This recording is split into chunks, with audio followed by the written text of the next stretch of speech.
And at 10, Ruin. We know that the main title of the DLC is going to be Ruin. Now, whether this will be referencing my opinion of the series or the actual state of the Pizzaplex is unknown, but based on the poster, it's possibly both, because the Pizzaplex looks absolutely destroyed. The Freddy statue from the lobby is in pieces, and there is plenty of rubble all over the ground, and you can see the walls next to the escalators are actually pretty banged up. It's not clear if this is exactly how the lobby will look, since this is just an illustration, not a screenshot from the game, but it is still possible. They could design the damage around this poster, or they could have taken a screenshot and then had someone illustrate it instead, which is entirely possible. But given that this is going to be released in 2023, I doubt that they have stuff made properly for it. They may still be working out the storyline at this stage. And at 9, Free. The name of the DLC may be Ruin, but I'm damn glad it won't ruin my wallet. Especially when the main game was oddly enough in ruins and still cost me $50. And this was before I started buying cheap frozen meals to feed myself, so I was pretty broke. But honestly, I'm pretty glad that this DLC is free, especially with the amount of mods that are probably going to come from it. And it's also probably an attempted apology from Steel Wool since,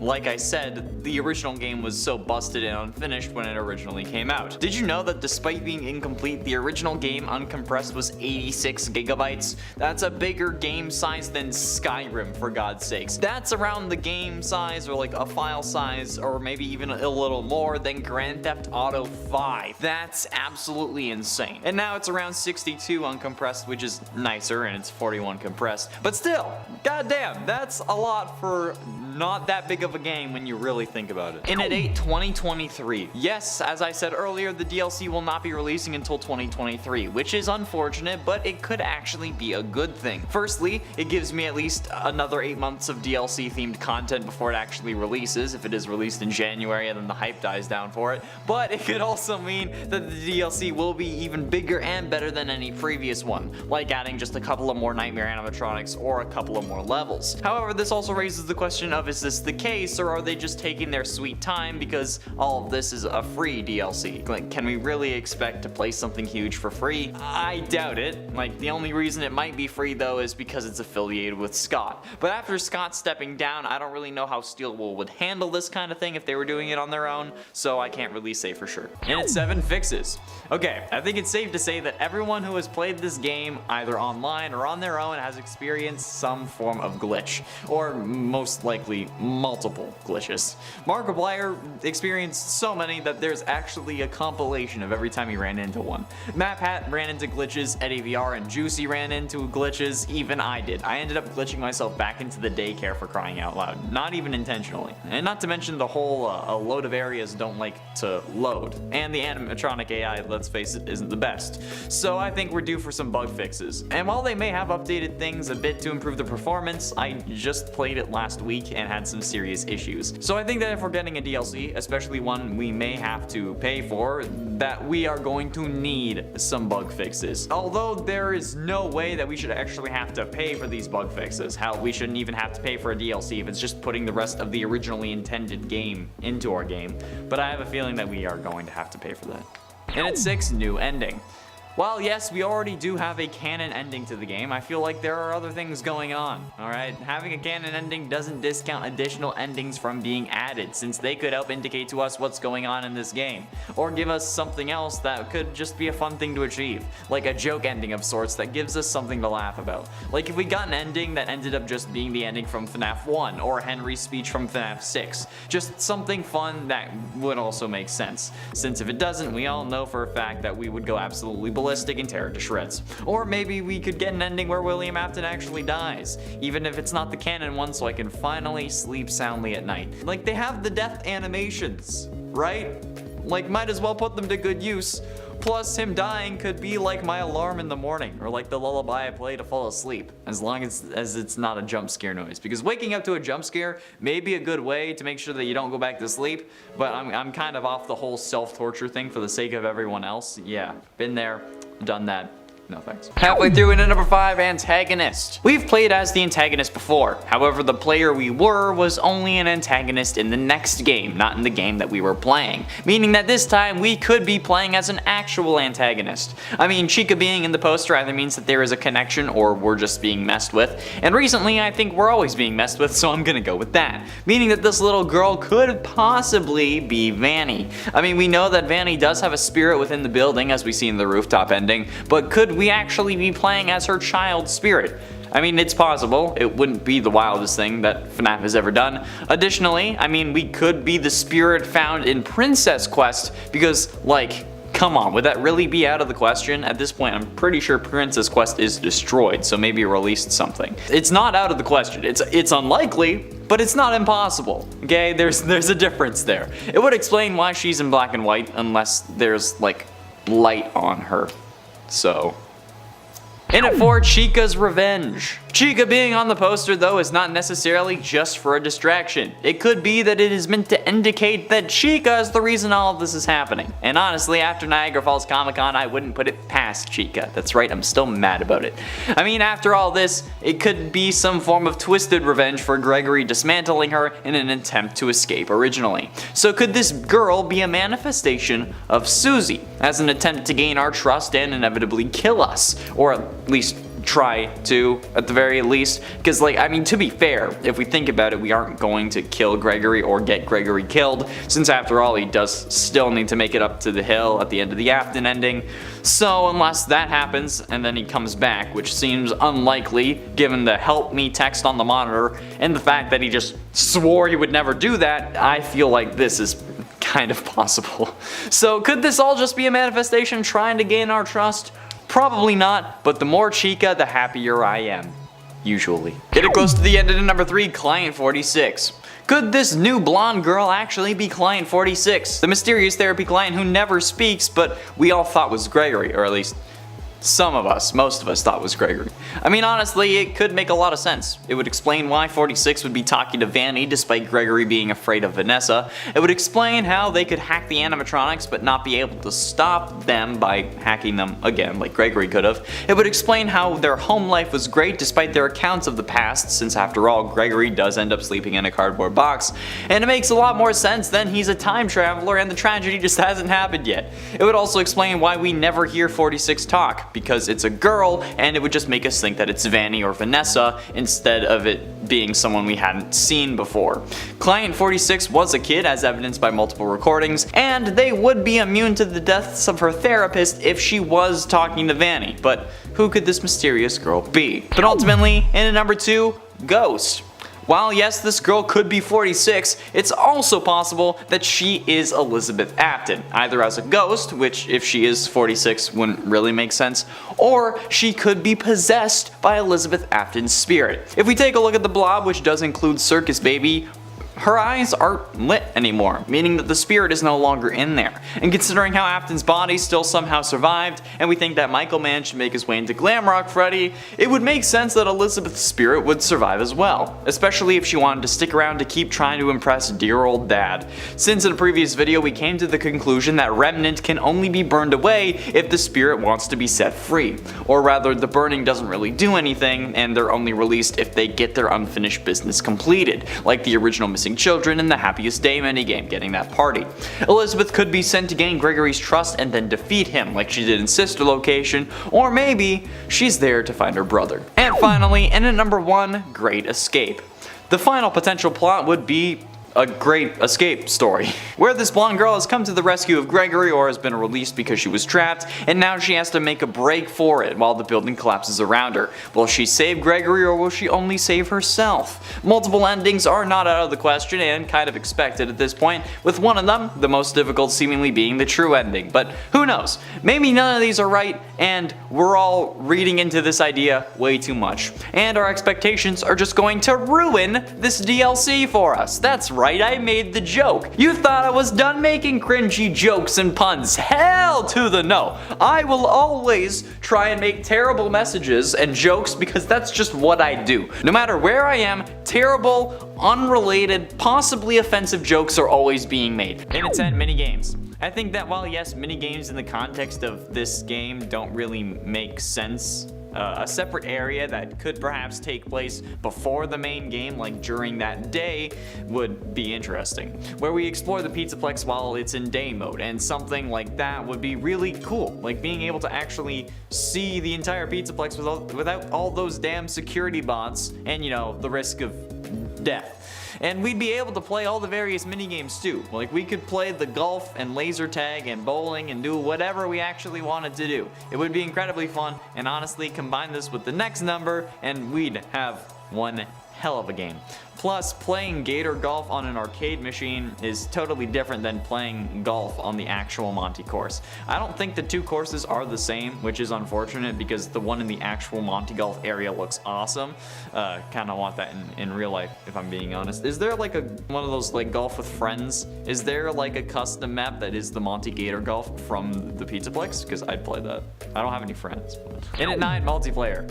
Now, with a working Pizzaplex, there comes the idea that doing this with friends would be an amazing time. And honestly, this is one of the things we've been wanting for ages. While a multiplayer FNAF didn't really make sense before, with a working Pizzaplex, it would make the most sense. Being able to explore the Pizzaplex during the day with friends and even random people online would be awesome. And honestly, if it isn't in a FNAF DLC, I'm sure someone is going to make this happen in like VR chat or Rec Room or something like that. However, if this was in a real FNAF game, I think it would be the most beneficial. Even need VR to play in, despite what the name of the game would suggest. So it would be better for fans unless this came out as like a free DLC of some sort. Which honestly, considering how the game was released unfinished from what I've seen and heard online, a DLC that actually fixed things and gives us the rest of the game better be free. It better just be like an update or something. Still, multiplayer Pizzaplex would be perfect. In at 8, achievements. Now don't get me wrong, this game has plenty of achievements, and some pretty damn difficult ones at that. But seeing some more wouldn't be a horrible idea. I mean, it would give achievement hunters and completionists more to do, and it would give the YouTubers who've already done the game to death more to play. Which, let's face it, it will help everyone in the long run, okay? Creators will have more content to film, Scott will have more eyes on the series for whoever's taking over next, and fans will have something to watch while we just try to ignore the millions of different tasks that we actually have to do instead of watching YouTube. Plus, it'll make it worth the $50 price tag even more. I feel like it's basically a guarantee that if we do get some form of DLC that will be adding content, we'll also be getting new achievements, because like it's basically impossible to avoid that unless this DLC is just fixing what's broken and not actually anything new. Hopefully we get something new along with some bug fixes, but maybe they're taking the Skyrim approach to this so that 10 years from now they can release a FNAF Security Breach Anniversary Edition while they take 25 years to make the next FNAF game. I'm not salty at all. In at 7, Vanny Cam. We can also see 6 monitors on the poster which have multiple images of security cameras and Gregory on them. Across the 6 monitors there are 4 total images that appear, with the bottom 2 being the odd ones out, and the 4 above that being 2 different images. One of Gregory looking surprised, and another of Vanny looking at the security camera that's glitching out. Very reminiscent of the iconic Bigfoot image that's very blurry, where he's walking like this. And I think that this is actually one of Scott's clever tricks, like how he used the keypad and sister location to tell us that Crying Child and FNAF 4 take place in 1983. I think that Scott or Steel Wool is doing the same thing with this poster. By glitching Vanny out on screen, they're showing us that either A, Vanny was the entity that Gregory was talking to that was mentioned in the therapy tapes, or B, that Gregory having his vision glitch out when she is nearby is due to Gregory being a robot. It could be either, but it could also be both, considering how these are both next to pictures of Gregory looking surprised, and they're on both sides of the screen. 2 pictures, 2 eyes. This is the real 2-eye theory. And at 6, brightness. As always, the first thing you do when you see any FNAF promo art or any image that's related to FNAF at all, you go and brighten it to find more details or maybe even some secrets. And the first thing that I noticed is that there aren't any question marks on this poster. Thank God. But there's also quite a few things that got revealed to me. Firstly, at the top there are actually 2 windows on the poster instead of the one that just seems to show up in the original. These windows also look like they are angry eyes, which could indicate an overarching villain. There are also a very faint set of eyes in the top right corner as well, aside not including the ones on the left that are clearly visible, but the ones on the right could just be an anomaly since they are very faint. And I also see that the girl in the middle doesn't have any color on her aside from her shoes. More on that later. And the floor also cuts off at the bottom, but the rocks on top of them don't. Mostly because at this point the ground has pretty much faded into black, but the rocks would still kind of be visible. But seriously, this girl is in black and white. Halfway through into number 5, post-game.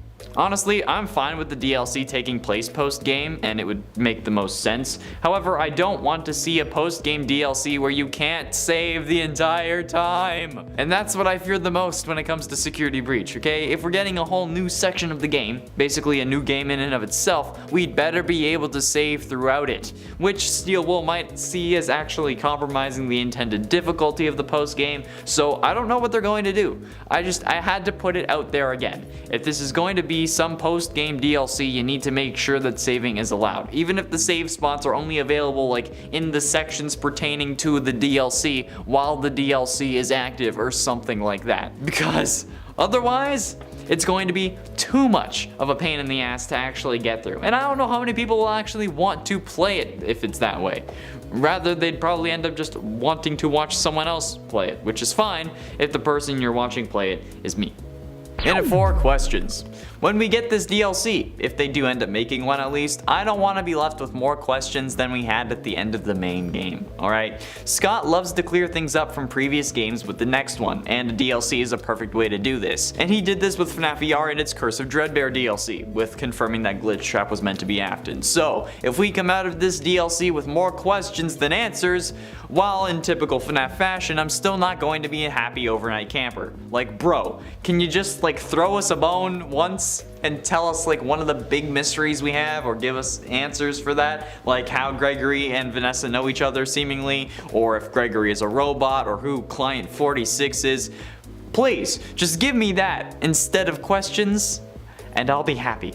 Getting close to the end, and at number 3, time travel. Seeing a giant ball pit for the first time in an actual FNAF game that wasn't when you had to buy it interests me, alright? Specifically because of the Fazbear Frights books and Into the Pit and the story of the same name. Since in that story we see Oswald, who could travel between 2011 and 1985 by jumping into a ball pit in his local pizzeria that actually used to be a Fazbear joint. And honestly, that book being released and then the ball pit appearing in the FNAF game does not seem like a coincidence. So, it could be possible that we see time travel in this DLC, especially if they wanted to relate it back to the books and the Fazbear Frights books. However, this would be an absolutely terrible idea.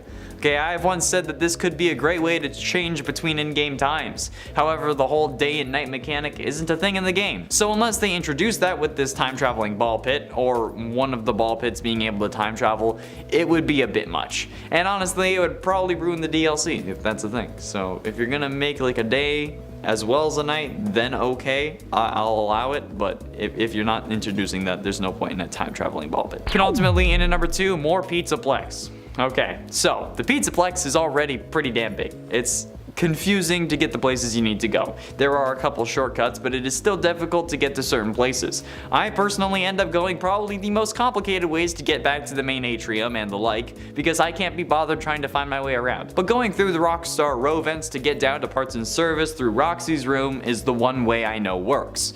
However, adding more sections to the already confusing Pizzaplex could do more harm than good, and when it comes to something like this, you can't really add a different world space unless you make the story way too complicated. With something like Skyrim, the Forgotten Vale and Solstheim makes sense. However, with FNAF, you can't really have a whole separate area because the whole game takes place in a Pizzaplex and not a specific province of a whole established world. So, more Pizzaplex, while potentially making sense, could end up being counterproductive, especially depending on where we need to go. Maybe use spaces that we've already been in, or add fast travel. And finally, in at number 1, cash grab. The biggest concern that I have with a Security Breach DLC is the possibility of the DLC just really being a cash grab. And while most DLCs could be considered cash grabs, it's really a risk with FNAF in general, especially being new to DLC, like they only have had like one. And like previously mentioned, the confines of the Pizzaplex, If it was something simple like mini games or multiplayer possibilities, I could see it, but the game was already $50. Add on to that the $25 or so that the DLC would run for, and you have the price of some of the highest end games, especially new games. So if there isn't enough content to justify that, I'd be worried about the future for the series, especially since we don't really know the motivations of the person taking over next, because we don't know who is taking over next. It's a slippery slope with a cash grab DLC, and honestly, if there's not enough content or mystery to justify the purchase, I'm probably not going to be purchasing it, despite being a FNAF tuber at this point. Yeah, that's what my life has come to. God damn it. And 10 meaningless collectibles. While yes, the collectibles are fun things that you can go around and steal all over the Pizzaplex, I think that a DLC adding more collectibles that don't have any significance is a pretty bad idea. There are plenty of difficult to find collectibles already, so if you're to make more in a DLC, I think that they should actually have some form of meaning with those collectibles. Whether they're references or Easter eggs, it doesn't really matter, but we definitely need some form of meaning, because getting all the normal collectibles that in reality are stealables, if you ask me, is already quite the task, especially if you keep the whole like you're unable to save after getting Roxy's eyes thing, because that is just some serious bad juju if you ask me, although nobody really has asked me. We all hate the mechanic, alright? And at 9, repaired animatronics. Considering how the whole point of the game was to destroy these animatronics so that we'd end up wasting enough time for the doors to open, repairing the animatronics in this DLC for whatever reason it might be would be a huge disservice to the game. Like, yeah, you might need them for something, but if that's the case, you shouldn't have to have them repaired. Plenty of different sections in the game use both destroyed and repaired animatronics depending on how you've completed the story. If you destroyed Chica and then go to Phaser Blast after the ending, you can end up having to dance around a destroyed Chica, so forcing repairs on these animatronics just destroys what we spent the entire game doing. We did it illegally, but also considering how the game is past 6 AM and will always be 6 AM no matter how long you play at that point, you can be fairly certain that they would not be able to repair the animatronics in time. And it ain't bug fixes. Okay, now don't get me wrong, this game is in dire need of some serious bug fixes, but I, along with I'm sure everyone else, would be absolutely furious if those bug fixes came in the form of a DLC. At least if the DLC is a separate purchase that we have to make like the Help Wanted DLC was. If I have to pay for bug fixes that I should have already had, there's going to be a problem, because if a game is released unfinished, there needs to be a remedy to that in the form of updates. Easy updates that fix the major issues with the game, like I don't know, falling through the world. And if there is a paywall to get those updates, I think I know a couple of websites that can help me get around that, because in all honesty, that's incredibly messed up if the bug fixes will only be in the DLC. But I don't think Steelwood would do that. I just get worried since they're still working on updates but also still talking DLC. And at 7, save us. What if we're the ones who need help this time around? I mean, we have no idea who this person is and what they're doing, but maybe they're not one of the missing kids and they just also got trapped somehow as well. I mean, it's a question of how they would have gotten in, of course, and like, why are they exploring this place if it's destroyed and they're the size of a 4-year-old as well? But like, still, no idea why she could be in the Pizzaplex, but my job isn't to theorize about why, but about what. This plot may end up being that we have to help Gregory save us so that he can show us the way out. Or the game is just going to be replayed as a new character with Gregory as our guardian telling us how to get around and get out of the Pizzaplex, which might satisfy those of you who wanted the Choose Your Guardian DLC. I said it wasn't going to happen. It just didn't make sense to do, since like it would just be the same game again, but slightly different. And I was right. And at 6, Bonnie's released. And while we may not be choosing our guardian, it's definitely possible that in this whole mess, Bonnie was released from whatever prison he was being held in. Or at least something like that could be possible. I mean, there are plenty of doors that we can only get behind if we had level 10 security clearance, which is impossible within the game. So those doors could have been opened or have just been destroyed in the collapse, which could explain how we get into these sections now that we probably aren't going around trying to collect security badges, if there are any even left remaining. But a security door level 10 would make much more sense since we have no idea what could be behind any of those doors. Maybe they kept Bonnie in some stasis chamber since he's a sentient AI that couldn't really be moved or something. I don't know, okay? It's FNAF. They'll come up with a scenario and a reason, and we won't really be able to fight it. That's just how it goes. Halfway through, in at number 5, collapse. One of the big questions we, or at the very least I, had after Security Breach was what part of the Pizzaplex collapsed after the cave-in during the true ending. And it was really up in the air whether it was the entire Pizzaplex or just Roxy's Raceway. I guess they kinda left it that way depending on what they wanted to do. But this poster and the title confirms that the Pizzaplex itself is in ruins. The whole place is a ruin. The giant Freddy statue from the lobby is destroyed and there's rubble everywhere. There are still some questions, of course, like it is just an illustration after all. How's the rest of the Pizzaplex doing, for instance? What happened to the other animatronics? What's the main goal of this DLC? But while the latter may have been answered thanks to another detail from the poster, I don't think we'll have any answers for a while. The DLC doesn't come out until next year, which is absolutely insane, but at least it's free. In at 4, eyes. And while Gregory's eyes may be robotic, there's another set that I would like to point out in this Security Breach Ruins poster. The red eyes in the top left corner of the screen. Now, this is very clearly Vanny, but since I've seen a few people get confused by this, let me explain why. The eyes are red, which we only really see Vanny have, since Burntrap's eyes glow purple, and the animatronic eyes don't really glow. We also know that Vanny might have been able to survive the collapse due to her being controlled by Afton, but also because she was able to be on the roof before us when the fire starts in the rooftop ending. I mean, she gets pushed off the roof by Freddy, but we know that she was up there before us somehow, so I'm sure that she would have found a way around a collapse. Plus, if she's on the security cameras and the other showcased person is Gregory, who we know is alive, it just makes sense for Vanny to be alive. Plus again, red eyes. And they're in a similar position to where Vanny was placed in her first poster appearance as the Shadow. You know, like the one where Freddy's rocking out and then there's like a bunny chick with a knife that we were like, who's that? Yeah, it's in roughly the same area. It's not in the same place exactly, but it's in the same vicinity. Getting close to the end at number 3, busted Chica. Now, when I make jokes about rearranging Chica's guts, this is not what I meant. Yes, that's right, my main girl Chica also makes an appearance on this poster as probably the most resilient animatronic in the group, because she's still kicking despite being crushed by a trash compactor and then a building and still having most of her smoking hot bod. Some of it was removed and cracked, but her face also has seemingly melted due to possibly the fire we were using to kill Burntrap, or maybe just because a fire started in the kitchen when the building collapsed. She's also lost the lower half of her left arm, her left, not your left, remember that, don't make my mistake, and she's also lost her right leg warmer. The casing for her midriff and her right arm is gone, but other than that, she's fairly intact,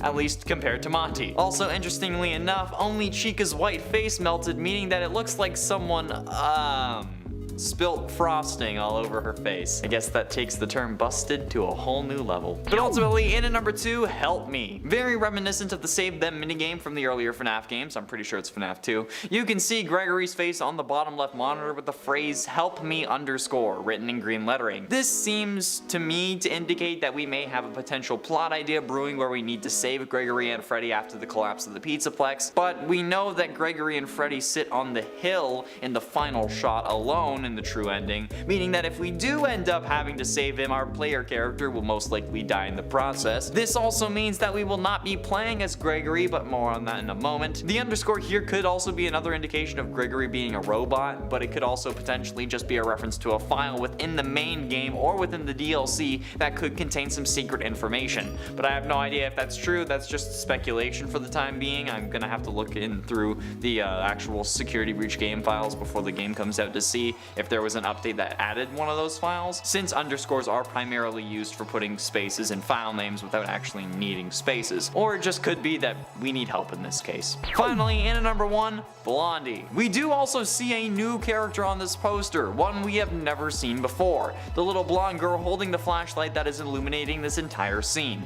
She's short, blonde, and wearing light-up Skechers like the girl boss she is. But she is also presumably our player character, given that she is front and center. Now, as to whether we are looking for Gregory or if Gregory is looking for us is one thing, but I have a slightly wild idea that could help explain. The pigtails is very reminiscent of Baby, but this girl has blonde hair. And while we may not be able to see her face, I think that she may also have green eyes, because anyone with blonde hair makes me instantly think of Elizabeth Afton, who gets grabbed by Baby in 1983 and goes on to possess the animatronic. Now, given that we've made the comparisons of Gregory to Crying Child in the past, and the very familiar nature of this this blonde girl, I think I have a reason why all these children have gone missing. Because they look like the original Afton children. Think about it. This girl looks a lot like the middle silhouette from the original Missing Children's article in the worst ending for Security Breach. And the rest of these children look similar to each other, at least using their silhouettes, because that's all we really have. Plus, look at her light up Skechers, okay? Red and purple lights. I'm sorry, but when have we seen purple and it hasn't been an indication of Afton? Plus, the red is exactly like Vanny's eyes. This has to be one of the 9 missing children, right? That got released thanks to the collapse of the Pizzaplex? Like, come on. That has to be it. In the 10 into the pit. This is crazy, okay? I will admit, and it is 100% not what's going to happen, but FNAF has already established time travel as possible in the very first Fazbear Frights book, Into the Pit. Remember where Oswald jumps into a ball pit and then somehow leaves his year, which I predicted was 2011 in a previous video, and then appears in 1985 to witness 5 children getting killed? Yeah, that story wasn't written for no reason, I think. And where do we see the first ball pit that isn't in a simulated pizzeria meant to just attract animatronics and not really kids? The Mega Pizzaplex. I'm just saying, alright, the time travel is already established and technically canon in the FNAF multiverse. And considering how sketchy Gregory is, I wouldn't put it past him from being from the future. There are 2 moments that in my head really solidify this as a possibility, albeit a wild possibility, but a possibility nonetheless. I mean, like the therapist disc where the therapist calls client 46 out about the lies about their home life, and then the fact that when Gregory leaves the Pizzaplex in the worst ending, he sleeps in a cardboard box. Okay, the therapist in one of the tapes says that 46, which I'm still at this point at least kind of thinking is Gregory, had a great home life, but they told their previous therapist that they had a horrible one. But if that is the case and they have a great home life, how is that the case if he's sleeping in a cardboard box? Maybe because it hasn't happened yet. The tragedy where he most likely loses his parents hasn't happened when the game takes place. It happens in the future, which could mean that this girl that we play as could be Gregory's sister who came to save him when he didn't actually come back to their time. It's nuts, but it's possible. Anything is possible with FNAF at this point. In at 9 friends. Now a theory about our little blonde girl in the middle of the poster, alright? Who is she? I made it a point last time to mention how she looked an awful lot like the silhouette of the 9 children who have gone missing due to Vanny, and I still stand by that. So, in my mind, the most realistic answer is that the missing children aren't actually dead. Or at least this time they aren't. That they were instead trapped inside the building somewhere, much like how Vanny in the first trailer says that Gregory, your friends are here with me, or something like that. Gregory, your friends are worried about you. They're here with me. Please come out. So clearly, Gregory, at least originally, knew these missing children, which explains why he came to the Pizzaplex in the first place, but it doesn't explain how he never mentions them. Either way, it's a very real possibility that this blonde girl is just a missing child who is also one of Gregory's friends, that thanks to the collapse managed to escape whatever prison she was stuck in. And it ain't save him. Now there is a very clear connection between the Ruins poster and the Save Them minigame from FNAF 2. The text on that one screen, at least to me, indicates that we might have to save Gregory from whatever situation he's in with Freddy. Since we know that eventually he does make his way onto the hill that he sits in after the true ending and the Princess Quest ending. However, it could be possible that that scene we see just happens before and then he comes back, although I wouldn't see why he would come back. It's also possible that that's just a dream, since it's more realistic than the other endings. But, I mean, it could just be because the true ending is canon and that's why it's realistic, but you know what? Nothing is clear with FNAF. Obviously, if it's real, we will end up being successful for saving Gregory, but it is possible that we will die in the process. And you know what? Here's hoping. I don't want more children to keep track of. And it's 7 daycare. The Moondrop daycare section was certainly a great bit of fun, despite the constant darkness and the demon chasing you. It was strangely like my mind, actually. However, while this section was certainly fun and one of the best moments of the game, I don't really want to repeat it. It took me so long to do properly the first time, so any reason to have to go back into the daycare, whether it be because we dropped something or whatever other reason they'd come up with. I don't want to do it. Do not send me back to the goddamn daycare, or I swear to God. Like, it was fun the first time, but I'd rather not spend another 3 hours nearly ripping my dick off trying to find another generator. I don't want to deal with the daycare attendant at all, if that's possible. Just the fact that the first line as Moondrop is naughty naughty boy, it puts me on edge, especially for a kid who's like the size of a 4-year-old. Not in real life. I'm taller than a 4-year-old, I hope.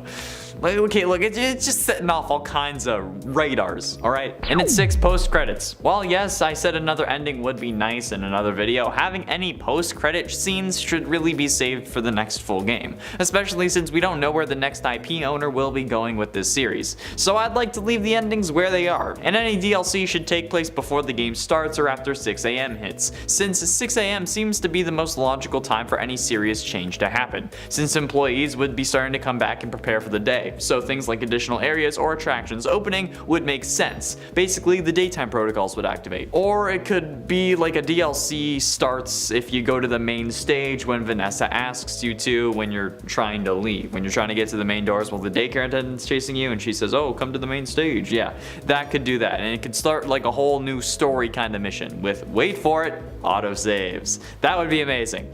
Someone in a recent video also mentioned that there's unused Freddy voice lines that say that the stations got hacked. However, firstly, that means nothing since it's unused, therefore it's not canon. Secondly, it still makes no sense, because if he's able to escape, why have the saved stations? Like, why hack them at all? It doesn't really make sense unless you want to screw with the business, since in the world of the game, the save stations do nothing for Gregory. They only help us in the game sense. Do you get it? Halfway through, in at number 5, confirmation. Now, we have had a lot of theories about the various aspects of this game, but with all the conflicts, we know that there isn't really going to be a way to solve this without more information. So, what's really the deal going on here, alright? That question is preferably going to be answered if we get a DLC. I mean, Scott himself said that he likes to explain any misconceptions with games in the next one. He did with FNAF 4's date and the sister location code of 1983, and with FNAF VR's DLC to show that Glitch Trap was intended to be William with the purple car in the FNAF 4 house.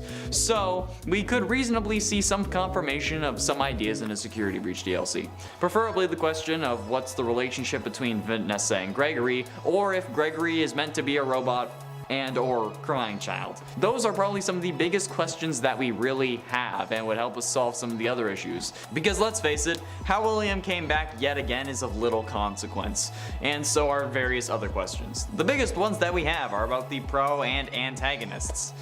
Plus, I just want to be able to say that I've been calling Gregory being a robot for years. Actually, no, it's more like a year. Ever since the Funko statue came up. Okay, I called it. In at 4, Bonnie. Bonnie was missing from Security Breach, having been destroyed most likely by Monty, but perhaps getting to investigate Bonnie's disappearance and being able to change how things go with the Security Breach lineup would certainly be an interesting mission. If we were meant to like truly investigate it, that is, like turn the DLC into a bit of a detective game, I think that would really be a compelling and fun storyline. And from what I've seen, we all just want justice for Bonnie, especially since we want Papa Freddy to be reunited with Bonnie, since he seemingly really misses him, considering the dialogue from the first recharge station, when Gregory asks about Vanny and Freddy says, there is no bunny at this Pizzaplex, not anymore, in a very somber way. Plus, like I've seen enough animatronic alligator thirst traps on TikTok that I kind of want Monty gone at this point. Like, yes, it was only the one thirst trap, okay, but it was for Monty.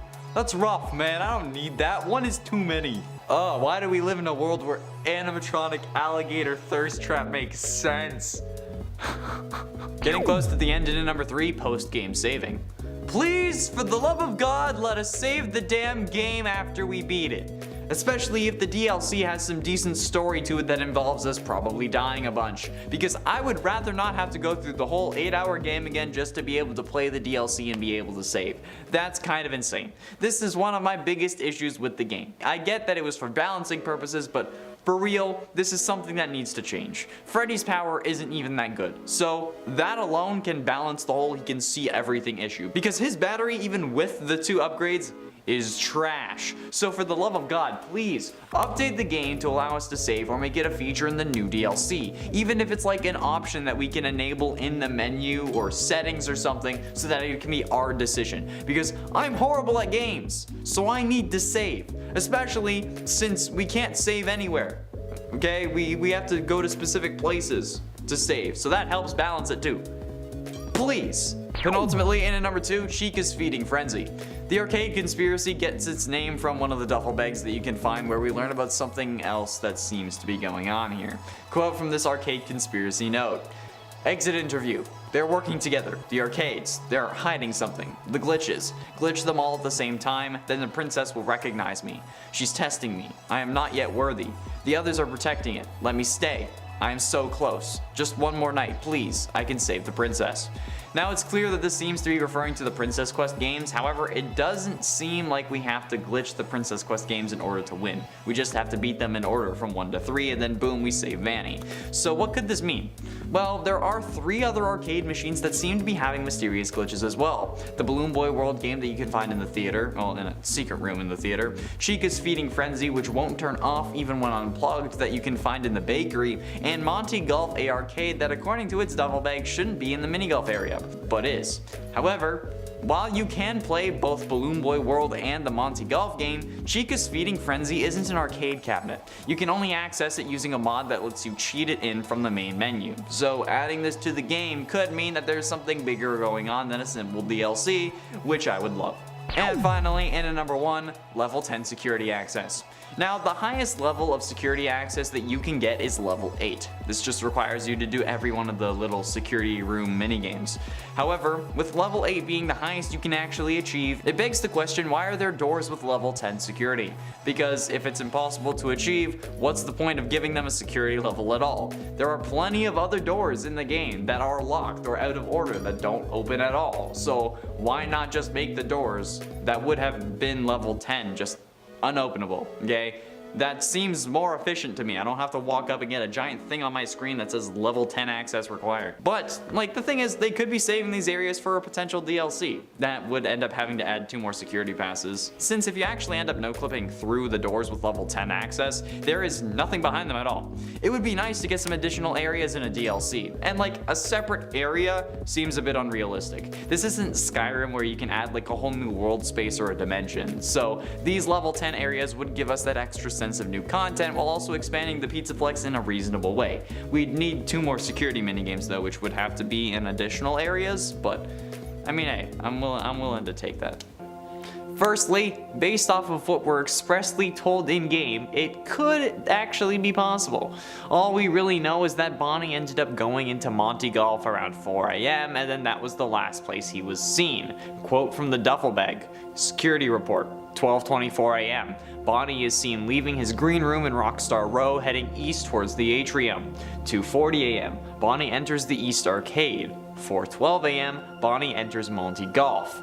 That's the last of a repaired Bonnie that we ended up seeing, since in another bag we learned, quote, with Bonnie out of commission, we are making Monty the new bass player. Parts and service has already done the proper adjustments. This could be a good thing. Monty could be even more popular than Bonnie.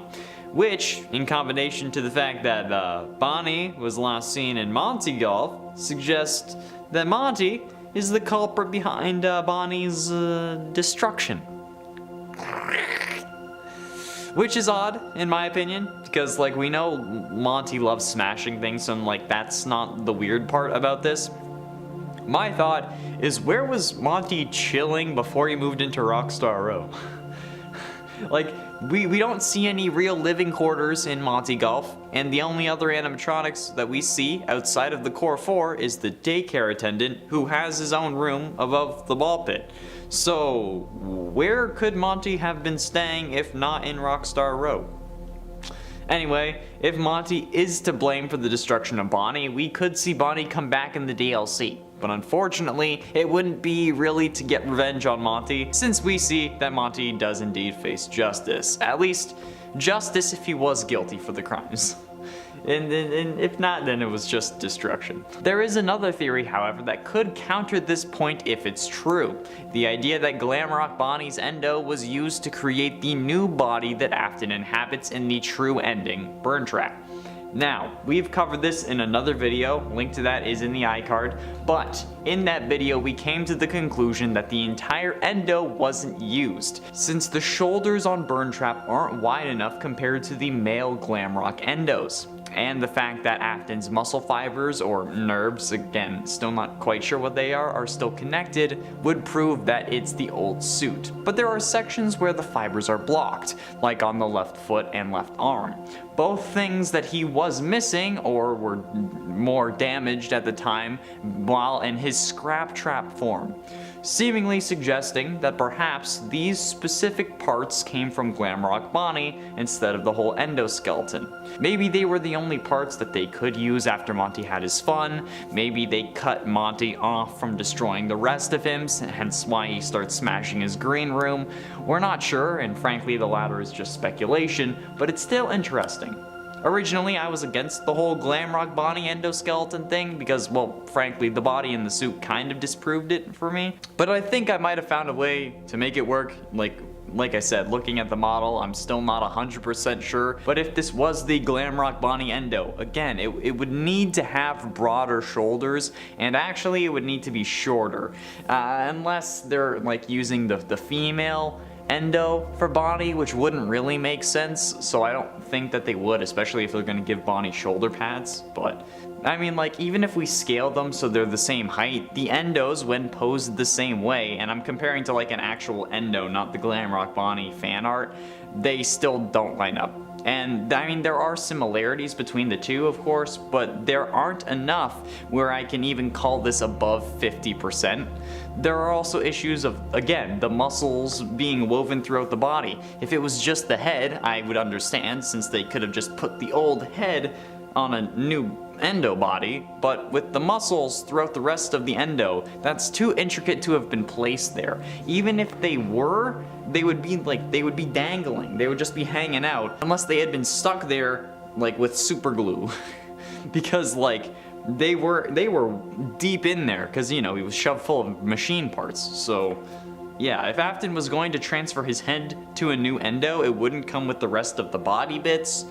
So yeah, I'm gonna go with they added the arm and the leg on after the fact. But what would that mean for Glamrock Bonnie? Well, it would mean that if decommissioning Bonnie was a part of Vanny's plan to resurrect Afton, there would really be no Bonnie available that you could bring back, since he would really just be decommissioned. And while the other animatronics do come back, losing a leg and an arm is worse than your legs, your eyes, or just being smashed, since he wouldn't really be able to hop around on one leg despite being a bunny, and since he only had one arm, he wouldn't really be able to crawl like Monty does. So, I mean, I suppose the DLC could instead just be replacing Monty with Glamrock Bonnie, but that's achievable with mods, so there isn't really a point to making that a paid DLC, since we would all just opt into modding the game for that experience. Plus, certainly the model they use for Bonnie would end up being the one added to the mod instead of the current one, so at this point we'd need a solid DLC to actually make it worth it. With that being said, however, Bonnie being decommissioned might actually impact his presence in the game, but not to the story, since the DLC could be, like I've suggested before in other videos, a series of missions that involve us investigating his disappearance, possibly as a favor to Freddy, since he really seemed to miss Bonnie. Like, he was pretty sad when he was saying that there's no Bunny in this Pizzaplex, not anymore. That was my Freddy impression. Maybe it would even be because Freddy was already investigating it or something like that, saying that he knows Monty's been giving him side-eye and wanted to know if that Monty would be coming after Freddy next, since after all, Monty is stronger than Freddy, at least until we break Monty's brains in with a giant bucket filled with balls, which is a total hazard, by the way. I mean, like, come on. The giant bucket that we used to crush Monty is such a issue for health and safety for both employees and for customers, because, like, if a 6-year-old kid with a 4-year-old's body can use it to destroy an animatronic, how safe is it going to be for literally anyone else? Like, what's the point of the bucket anyway? Like, is it supposed to contain water? Because, like, when it falls on Monty, it breaks the catwalk that we're on. And honestly, water, especially in that quantity, is going to be a lot heavier than some ball pit balls filled with air. Seriously, who the living hell thought that this was going to be a good idea? Or like, how have they not gotten fined for it yet? or like how have they not fixed it if they have gotten fined? Yeah, there are guardrails on the catwalk, but that doesn't matter if there's a giant bucket that can destroy the catwalk that you're standing on and then cause you to fall to your death, especially when falling that distance just like severed Monty's legs from his torso. Anyway, sorry, rant aside, maybe once Freddy has Monty's hands, we're able to investigate the rest of what happened to Bonnie. Maybe we get into Monty's green room and then kind of like suss out what went wrong. And no, that was not an Among Us joke, despite me constantly making Among Us jokes about this game because Gregory is sus, he vented. But like maybe in the end, we would find Bonnie's casing with a missing arm and a missing leg, and then we would know for certain that I'm right. Now, do I think that this is going to happen? Really? I'm not sure. Like, a lot of people seemingly want to see Bonnie in this game, so much so that they are replacing Monty using mods, but also the idea for the Choose Your Guardian DLC is also very popular, and perhaps even more popular than the others. However, since we know DLCs to be canon add-ons, I'm guessing that a Bonnie investigation would be more likely than switching up the robot who protects us, since honestly, the whole Bonnie thing has less lore implications in the long run. Having someone other than Freddy protect us just seems like it would be too messy, especially with the fact that we would have to steal the other bits from the animatronics, and if we pick Roxy, then we have her eyes the entire game, which is kind of cheating. But like, you know, you get it? You do understand what I mean here? Like, I like the idea, but it's probably just gonna have to be a mod instead of actual canon DLC, okay? I hate to say it, even though I say it every time I talk about this mod. The FNAF DLC is fast approaching. Kind of. Maybe. But the question we're all left asking is, what exactly will this DLC entail? Will there even be a DLC? At this point, when it comes to FNAF, we have no idea. Mostly because the series is in an incredibly weird place currently. With seemingly no official successor after Scott, where could Steel Wool take the story to have it make more sense? And will that direction involve the game's secret main antagonist, Springtrap? That's what we're exploring today. Just like with any of these possible DLC videos, whether it be about the Choose Your Guardian concept or Glamrock Bonnie's return, we first need to check to see how possible it is with where we end up at the end of the game. Well, as far as we can, since the Pizzaplex, or at least part of it, seemingly gets destroyed at the end of the true ending. So, when we choose to stay, is it possible for Springtrap to have more of an impact? Well, it's not as clear as you might think. See, Springtrap at this moment is sat in the FNAF 6 pizzeria that's underneath the Pizzaplex, charging in his charging station. However, he only seems to come out of it when ourselves along with Gregory jump down into the final area. So to make this DLC possible, well, we would have to